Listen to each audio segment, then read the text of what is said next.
hindi na pwede pigilan yan dahil that is our constitutional right to free expression. Diba?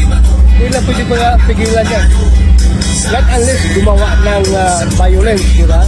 Pero kung peaceful rally, expressing their sentiments about the current issue, the current situation, never lang yan na pwede niya pigilan dahil that is our constitutional guaranteed right.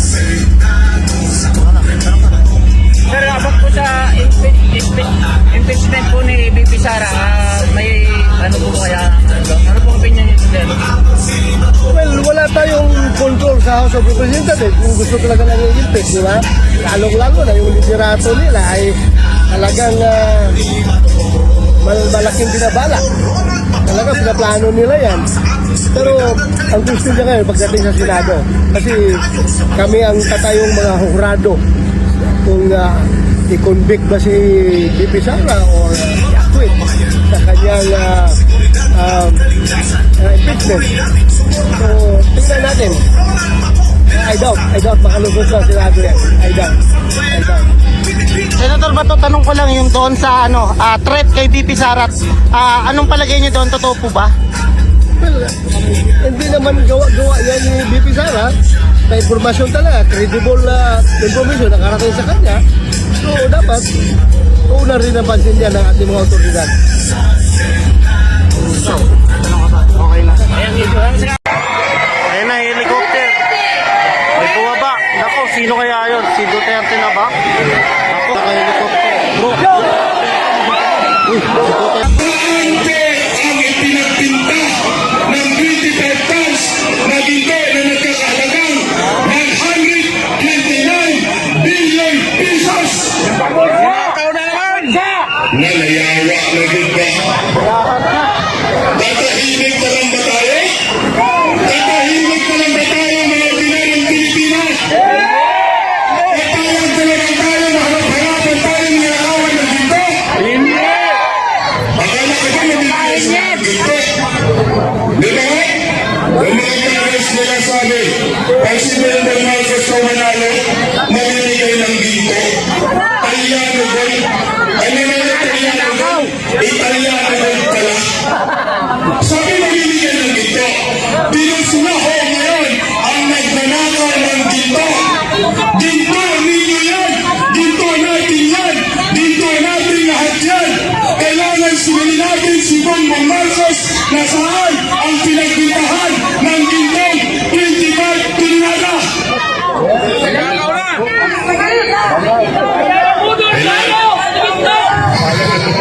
Kapitin mo ito, kailangan magalit tayo kapitin mo ito. Hindi ho ipinagbabawal sa saligang batas na magalit sa nakaupo sa Malacanang. Kaya pwede natin magalit, lalo na sa mga kawalan sa Palasyo de Panginoon. Ayan, kasama na bigas. Bahala kayo, mahulog natin. Ayaw nyo magalit. Bahala kayo, mahulog yung ginto. Ito pang Bisaya. Isa lang ang hinahanap natin yun. Isa pa lang yun. Si Bisla. 29 billion ginto. Kung isa-isahin po natin, yung mga questionable, bilyones, pwede na tayo lang nagpagabot ang tayo ng umaga. Pero man, bigyan po natin ang daan. Ang mga nagsasalita, isang bagsak na lang. Nandito kami.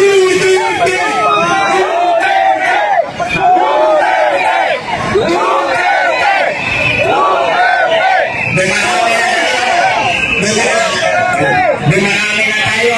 Ang bila natin parang 5,000 na tayo ngayon kung hindi tayo mag-exaggerate. Pero maaga pa, marami pang para natin. So ang sabi natin, ngayon kung 5,000, bukas 500,000 lahat pares, 8,000. Sigaw tayo, Marcos resign! Marcos resign! Marcos resign! Marcos resign! Marcos resign! Okay, ang susunod natin bibigyan isang babae po. Ang pangalan niya ay Sis. Ewan ko kung siya pa si Sister A dahil mag-act siya sa mga sasabihin. Tinamay ko dito kasi yan po ang mga at trabaho ng mga gobyerno ng Pilipinas na ginagawang batasan ni Martin Romualdez. Ngayon po, nandito tayo sa harap ng mall. May mga tao dito na nakatingin sa atin. Sila po ay nagtatrabaho dito sa Robinson's Galleria sa Guatemala, kumpanya. Pati po dyan sa tulay, mga kapatid, kayo po ba ay belong sa working class? Kayo po ay... Okay, simulan na natin. Bago pa po mag-start, gusto ko lang po magpasalamat sa mga bagong journalist sa panahon natin. Ito po ay ang mga vloggers. Mabuhay mga vloggers! Okay, maraming salamat sa Paris TV, Mr. Pilipinas,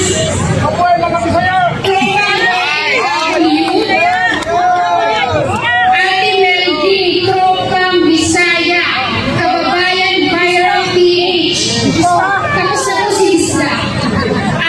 VR Channel, nasaan po kayo? And also, Baloteros, Balakbay, Coach Oli, Boss Dada, Jay Guevara. Wait lang po mga kababayan, wait lang po. Doon po sa mga hindi nakakaalam kung sino po ang binabanggit ko, mga kababayan, sila po ang mga vloggers na naghahatid sa atin ng tamang balita na hindi na po ginagawa ng mga mainstream media. Mga ayutin! Mga bayad! Ito po ang mga mainstream media. Mga walang iya ito. Eh, magalit ka! Maliban na lang sa STB9 Net 25. Wow, Coach Rizal! Nagbabalik pa kayo ng Pilipino. And also SM99 na tinarantado ni General Diwata Torres.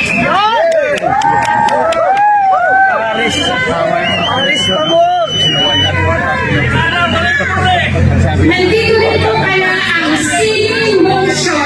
Thank you very much, Sir Sahad Andan. Ang Silly Motion po ay ang official dati na parang media ni President Rodrigo Roa Duterte. Okay. Ako po ay nagtatrabaho sa isang private company. Ang sahod ko po ay minimum wage earner. Magkano po? 600 plus lang po yun. 645! Kasi, galing po akong Pampanga, namasali po ako ng 200 plus. Nagbuwa po ako sa Cubao, nag-MRT po ako at bumaba sa Ortigas Station. Papunta po dito nag-observe ako sa ating mga kababayan at parang walang pumupunta dito sa ating rally. Wala silang pakialam. Pues, mga kapwa ko working class, minimum wage earner, makinig po kayo.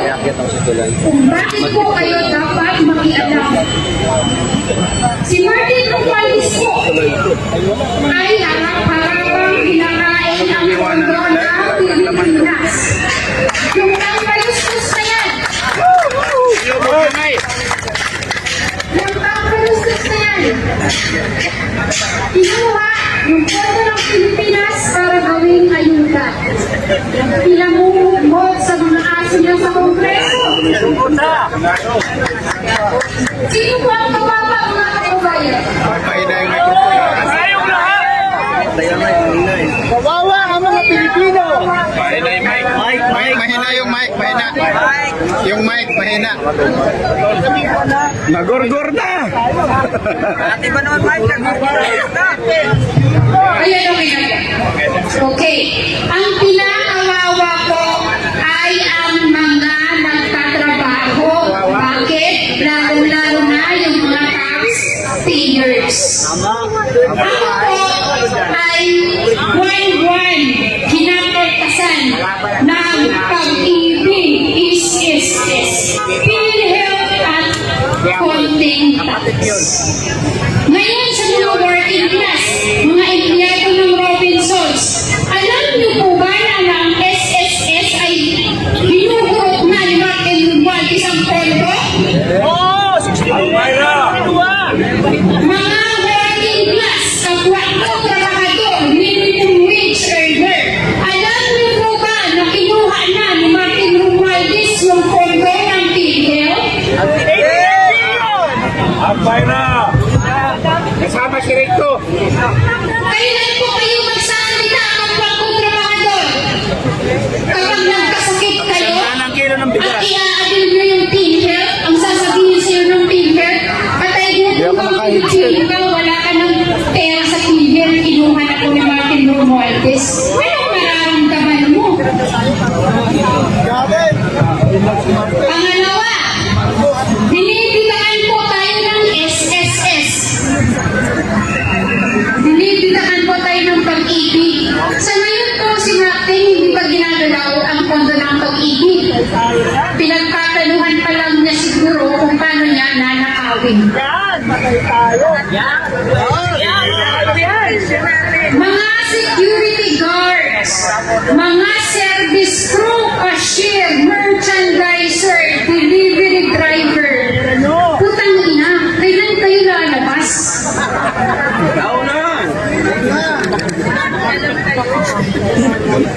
Hindi pwede kabilang dito. Hindi pwede. Kasi nasa iisang bansa tayo, ang Pilipinas. Alam ko may mga trabaho kayo. Pero kahit isang araw lang sa rest day nyo, hindi ba kayo pwede mag-spend ng time dito sa amin at makisama? Bukas pa sila. Holiday. Ako po ay rest day ngayon. Pumunta po ako dito. Loto. Namasahin po ako sila pupunta, dahil pupunta gusto na. kong ilabas ang aking hinaing bilang isang Pilipino at bilang isang taxpayers. Ikaw, Martin Romualdez, utang ina mo.